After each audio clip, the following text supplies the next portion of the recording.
Big boss Malayalam season 6 അപ്ഡേറ്റിലേക്ക് പോകാം. അപ്പോൾ പുതിയ പ്രൊമോ വന്നു കഴിഞ്ഞു. ജാസ്മിനും ജിൻഡോയും തമ്മിലുള്ള ഒരു പ്രശ്നമാണ്, അടിയാണ്. അവർ തമ്മിൽ നടക്കുന്ന ഒരു വഴക്കിൻ്റെ ഭാഗങ്ങളാണ് ഇപ്പോൾ പ്രൊമോയിൽ വന്നുകൊണ്ടിരിക്കുന്നത്. എന്തായാലും ജാസ്മിൻ്റെ മൊത്തത്തിൽ അങ്ങോട്ട് അടിച്ചിരുത്തുന്ന ജിൻഡോയാണ് ആ പ്രൊമോയിൽ കാണുന്നത്. എന്തായാലും അത് തന്നെ വേണം, കാരണം ജിൻഡോ എന്ന ഒരു പ്ലെയറിൻ്റെ മാസ്റ്റർ പ്ലാനുകളിൽ ഒന്ന് തന്നെയായിരിക്കും ഈ ഒരു സമയത്ത് നടന്നുകൊണ്ടിരിക്കുന്നത്. കാരണം പുള്ളി പ്ലാൻ ചെയ്ത് വെച്ച കാര്യങ്ങൾ കറക്റ്റ് സമയത്ത് പുള്ളി എക്സിക്യൂട്ട് ചെയ്യുന്നുണ്ട് എന്നതാണ് ഈ ഒരു പ്രൊമോയിൽ നിന്ന് നമുക്ക് വ്യക്തമാകുന്നത്. ജിൻഡോ ഈ ഒരു സീസൺ 6 തുടങ്ങിയത് മുതൽ വളരെ പ്ലാൻഡ് ആണ്. ഒരു മനുഷ്യനെന്ന നിലയിൽ പുള്ളിക്ക് പല അബദ്ധങ്ങളും പറ്റിയിട്ടുണ്ട്, മണ്ടത്തരങ്ങൾ പറ്റിയിട്ടുണ്ട്, സംസാര രീതിയിലാണെന്നുണ്ടെങ്കിലും പല അബദ്ധങ്ങളും പുള്ളിക്ക് സംഭവിച്ചിട്ടുണ്ട്. അതൊക്കെ ഒരു മനുഷ്യനെന്ന നിലയിൽ എല്ലാവർക്കും പറ്റുന്ന കാര്യങ്ങളാണ്. നമ്മൾ പ്രേക്ഷകരും അതിനെയൊന്നും വലിയ കാര്യമായിട്ട് എടുക്കാറില്ല.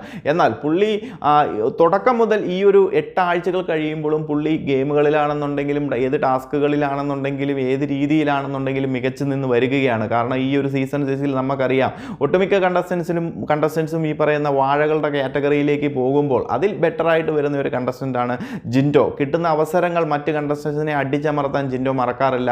കൊടുക്കേണ്ട സമയത്ത് കൊടുക്കേണ്ട സാധനങ്ങൾ കറക്റ്റായിട്ട് കൊടുക്കുന്ന ഒരു കണ്ടസ്റ്റൻ്റാണ് ജിൻഡോ. അപ്പോൾ ഈ ഒരു 8ാമത്തെ ആഴ്ചയിൽ വീക്കെൻഡ് കഴിയുമ്പോൾ ഗബ്രി പുറത്തേക്ക് പോയിരിക്കുകയാണ്. ജാസ്മിൻ അവിടെ ഭയങ്കരമായിട്ട് എന്താ പറയുക, ഭയങ്കര ബുദ്ധിമുട്ടുകളും വേദനകളും അനുഭവിച്ചുകൊണ്ടിരിക്കുന്നു. ഭയങ്കര നാടകം അവിടെ അഴിഞ്ഞാടിക്കൊണ്ടിരിക്കുകയാണ്.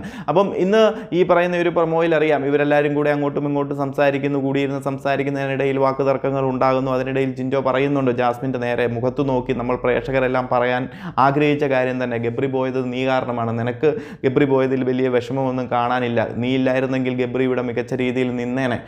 അതായത് ജാസ്മിൻ്റെ മുഖത്ത് നോക്കി നമ്മൾ പ്രേക്ഷകരൊക്കെ പറയാൻ ആഗ്രഹിച്ച കാര്യങ്ങളാണ് ജിൻഡോ അവിടെ കറക്റ്റ് സമയത്ത് സ്പോട്ടിൽ, അതായത് ഗബ്രി പോയിട്ട് ഒരു ദിവസം കഴിഞ്ഞ് മാത്രമേ ആയുള്ളൂ, എവിടെയാണോ ഏത് സമയത്താണോ ഏത് കണ്ടസ്റ്റൻറ്റിന് നേരെയാണോ ഒരു ഗെയിം നടത്തേണ്ടതെന്ന് വ്യക്തമായ പ്ലാനുകളിലാണ് ജിൻഡോ അവിടെ നിന്ന് കളിക്കുന്നത്. കാരണം ആ ഒരു അവസരത്തിൽ നമുക്ക് പ്രേക്ഷകർക്കുള്ളിലേക്ക്, അതായത് അവിടെ ഒരു എന്താ പറയുന്ന ഒരു സെൻറ്റിമെൻ്റൽ അപ്രോച്ച് നടത്തിക്കൊണ്ടിരിക്കുന്ന ജാസ്മിനെ ഇത് പൊളിച്ചെടുക്കണം. ഈ ഒരു ജാസ്മിൻ്റെ ആ ഒരു ഗെയിം പൊളിച്ചെടുക്കാൻ തന്നെയാണ് ജിൻഡോ തീരുമാനിച്ചിരിക്കുന്നത്. അതിനനുസരിച്ചാണ് ജിൻഡോയുടെ ഗെയിം പ്ലാനുകൾ നടക്കുന്നത്. കാരണം പോയിട്ട് ഒരു ദിവസമായില്ല, ഈ ഒരു നാടകം നടന്നുകൊണ്ടിരിക്കുമ്പോൾ പ്രേക്ഷകർക്കിടയിലേക്ക് ഈ ഒരു സംഭവം ഇട്ട് തരണം. എല്ലാ കണ്ടസ്റ്റൻറ്റിന് മുന്നിലും ഇത് അറിയണം. അവർക്ക് സപ്പോർട്ടായിട്ട് നിൽക്കുന്ന, ജാസ്മിന് സപ്പോർട്ടായിട്ട് നിൽക്കുന്ന കുറച്ച് കണ്ടസ്റ്റൻസ് ഉണ്ടെങ്കിൽ അവരും കൂടി ഇത് മനസ്സിലാക്കണമെന്ന രീതിയിലാണ് എല്ലാവരും കൂടി ഇരുന്ന് അങ്ങോട്ടും ഇങ്ങോട്ടും ഇരുന്ന് വാക്ക് തർക്കങ്ങൾക്കിടയിൽ ഈ ഒരു സംഭവം കറക്റ്റായിട്ട് ഇട്ട് കൊടുക്കുന്ന, അനാവശ്യ വാക്കുകളോ കാര്യങ്ങളോ ഒന്നുമില്ല.